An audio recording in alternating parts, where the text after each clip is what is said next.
자, 안녕하십니까. 평주에서 전해드리는 오늘은 종목 고추 처리 시간 가져보도록 하겠습니다. 원격 의료 관련된서 문의를 해 주신 분이 몇 분 있으셔서 인성정보와 유비케어에 대해서 종목 언급을 해야 합니다. 좋아요, 구독하기, 알람 설정 해주셔서 감사드리고요. 본격적으로 방송 진행하겠습니다.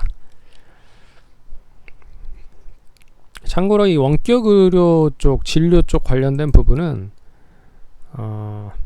이제 흔히 말해서 코로나 확진자가 다시 이제 급증을 하기 시작을 하고 있잖아요. 그래서 작년에 이제 코로나 확진자가 엄청나게 많이 급증을 하면서 이 원격 의료 관련된 부분의 법을 좀 완화해주는 시행을 좀 했습니다.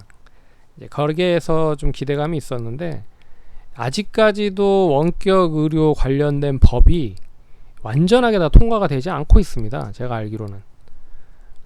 그 이유는 아시다시피 이제 의사, 병원 쪽 관련된 회사, 관계된 분들과 그리고 의료 쪽 관련된 이제 원격 의료 쪽 관련된 일을 하시는 분들의 일에 대한 이제 중첩이라고 볼 수가 있는 거잖아요. 그러니까 밥줄이 뺏길 수도 있다. 어차피 의사가 하는 거긴 하지만 뭐 좀 저명한 의사분들이 원격 의료를 이용을 해서 다른 뭐 섬에 있는 데거나 아니면 뭐 지방에 있는 데거나 뭐 다 원격 의료를 하면 이제 관련된 저명한 의사분에 대한 치료가 원체 이제 높아질 수 있고 다른 쪽은 이제 죽어버릴 수가 있기 때문에 어떻게 보면 이게 밥주라고도 연결이 될 수 있는 부분이라 이게 완전하게 제가 통과가 되지 않고 있는 걸로 알고 있습니다. 그래서 결론적으로 그 부분이 원격 의료 관련된 부분이 완전하게 통과가 돼야 결론적으로 좀 긍정적으로 본격적인 테마주가 형성이 될 수 있을 거라고 보고 있고, 그 전까지는 그냥 뭐 이슈나 뉴스 한 번씩 나오면 뭐 상승을 하는 정도라고 생각을 하시면 될 것 같습니다. 그러면 이제 차트를 좀 볼게요. 먼저 이제 유비케어부터 보도록 하겠습니다. 유비케어 보시면 7월 9일과 그리고 7월 14일에 이제 양호하게 코로나 확진자가 급증이 되면서 이 의료 쪽 관련 이제 원격 의료 쪽으로도 좀 매기가 몰릴 수 있지 않겠느냐, 관심이 집중이 될 수 있겠느냐, 뭐 이런 이야기가 나오면서 동반적으로 상승을 하는 그 모습이 나타났습니다. 그리고 나서 이제 3, 4일 정도 좀 조정이 나온 흐름이에요. 근데 오늘 다시 코로나 확진자가 1일 오늘 하루 기준으로 최대 인원이 이제 확진자가 넘었다라고, 최대 확진자가 넘었다고 하더라고요. 그래서 내일이면 또 코로나 확진자가 증가가 되기 때문에 그렇다라고 하면은 이제 또 긍정적인 뭐 이슈가 이어질 수 있다라고 좀 볼 수가 있는 거죠. 그래서 완전하게 추이 자체는 끝난 흐름은 아니고 만원 선에서 매수를 하셨다라고 하니 조금 뭐 밀린 흐름이고 손절 라인이라고도 할 수 있는 구간까지 오긴 했지만 뭐 10% 정도밖에 되지 않기 때문에 좀 러프하게 9,300원에서 9,000원까지 한 5%에서 10% 정도 담는다고 생각하고, 그리고 슬슬 매수하면 단가는 9,500원에서 400원 뭐 밑으로 내려가겠죠. 이렇게 떨어질 때마다 매수를 할 거니까. 그런 다음에 좀 러프하게 좀 보시면 좋지 않을까. 그리고 나서 손절 라인은 9,000원에서 8,900원 라인을 보시는 게 좋지 않을까.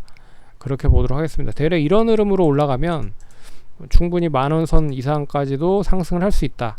그리고 만원에서 1,500원 다시 안착을 하면 추가적인 목표가는 뭐 12,000원까지도 상승을 할 수 있다라고 볼 수 있을 것 같습니다. 그래서 그런 흐름으로 좀 보시면 좋을 것 같고, 인성정보도 똑같습니다. 뭐 유비케어랑 거의 흡사한 차트 흐름을 보이고 있는 상황이고, 뭐 비트컴퓨터, 인성정보, 그리고 유비케어, 케어랩스 뭐 이런 쪽은 다 이제 원격 의료 쪽 관련된 종목이기 때문에 거의 흡사한 종목 흐름을 보실 수 있을 겁니다. 어찌됐든 인성정보는 2850원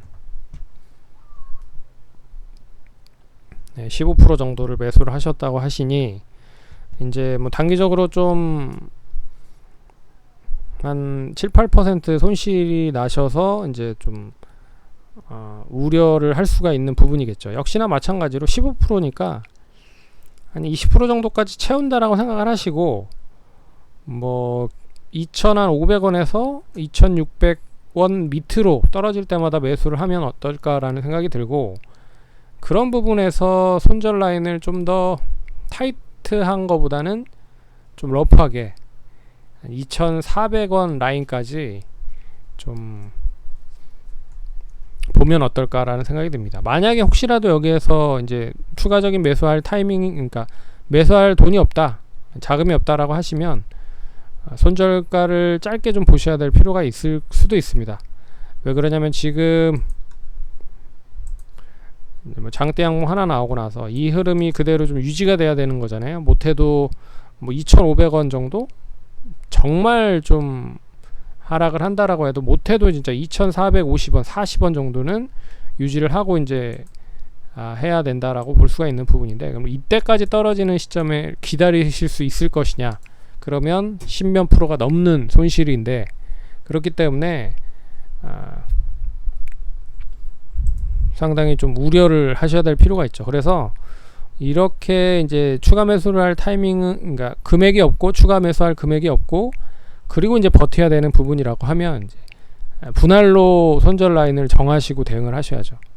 그래서 12,600원을 이탈한다 그러면 한 추가적으로 더 밑으로 떨어져서 하락을 해서 움직인다라고 해도 한 절반 정도는 손절을 해놓고, 그리고 나서 절반은 좀 기다려 보는 거죠. 그리고 나서 다시 뭐 2,500원에서 2,450원에서 좀 돌리려고 하는 흐름을 보인다, 그러면 이제 더 사는 거죠. 절반 더 사서 다시 이제 올라오는 시점에서 어느 정도 수익을 챙기면 손절했었던 만큼은 어느 정도 복구를 할 수 있을 거라고 생각을 합니다.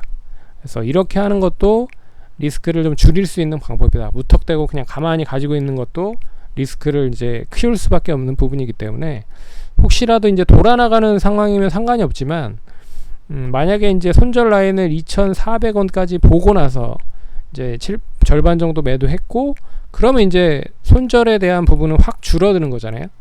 그러면 좀 버틸 수 있을 수 있다는 거죠. 근데 지금 시점에서 그냥 가지고 있는다, 근데 2,400원까지 하락을 했다 상승을 하면 상관이 없는데 또 떨어진다라고 생각을 하면 리스크는 더 커질 수밖에 없습니다. 그렇기 때문에 그렇게 대응을 하시고, 반등을 한다라고 하면 못해도 3,000원 이상까지는 상승을 해야 된다라고 보고 있습니다. 뭐 이 흐름이 그대로 이제 N자형으로 파동으로 좀 이어진다라고 보면 뭐 이런 식으로 움직이겠죠. 이게 이제 밑으로 하락을 하는 부분이 이제 얼마만큼 더 하락을 했거나 상승을 하거나, 아니면 더 하락을 해서 하락으로 전환되거나, 아니면 뭐 바로 이제 상승을 하거나, 뭐 케이스 바이 케이스를 만들어 놓고 대응을 하셔야 된다라고 생각을 하고 있습니다. 그래서 못해도 3,000원은 유지를 해야 된다라고 보고 있고, 2차적으로 상승을 했을 때는, 그리고 3,000원에서 3,200원 유지를 한다라고 하면 추가적인 목표가는 이제 3,500원 이상까지 보시는 거죠. 그렇게 대응을 하시면 좋을 것 같습니다. 그럼 성공 투자하시고 다음번에 또 찾아뵙도록 하겠습니다. 감사합니다.